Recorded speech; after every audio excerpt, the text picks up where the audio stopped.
Suatu saat ada dua klien yang datang ke kantor saya.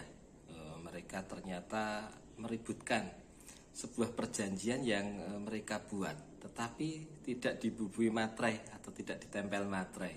Ini menarik juga dan agak lucu juga sebetulnya. Jadi mereka kemudian datang ke kantor saya dan bilang, "Pak, kami telah membuat sebuah perjanjian, tapi ternyata kami lupa untuk membui materai." Nah, kan kalau begituan perjanjian kami tidak sah kan Pak, gitu. Mereka setelah bercerita panjang lebar mengenai perjanjian yang mereka buat dan tanpa dibubui materai. Nah, bagaimana rekan-rekan semuanya? Pernah juga menghadapi hal semacam ini? Di dalam masyarakat kita sering terjadi hal seperti ini. Jadi mereka beranggapan bahwa kalau sebuah perjanjian begitu ya, atau pernyataan atau surat yang tanpa dibubui materai begitu, maka dianggap bahwa perjanjian atau pernyataan tersebut dianggap menjadi tidak sah. Perlu diingat bahwa syarat sahnya perjanjian di dalam pasal 1320 KUH Perdata atau Kitab Undang-Undang Hukum Perdata disebutkan bahwa syarat sahnya suatu perjanjian itu ada 4.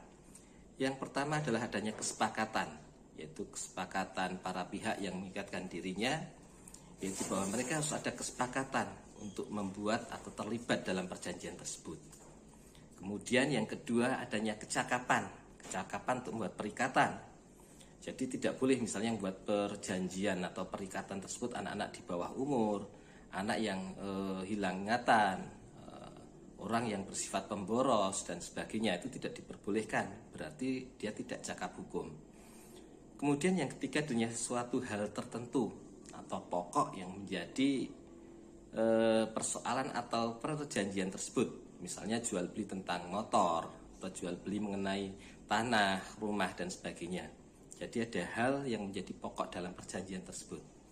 Kemudian yang keempat adalah suatu sebab yang halal atau kausa yang halal. Jadi perjanjian tersebut tidak boleh bertentangan dengan hukum, tidak boleh bertentangan dengan kesusilaan dan ketertiban umum. Misalnya perjanjian yang dibuat mengatur tentang jual beli narkoba misalnya, atau jual beli orang misalnya, itu tidak boleh, atau organ manusia, itu otomatis tidak boleh.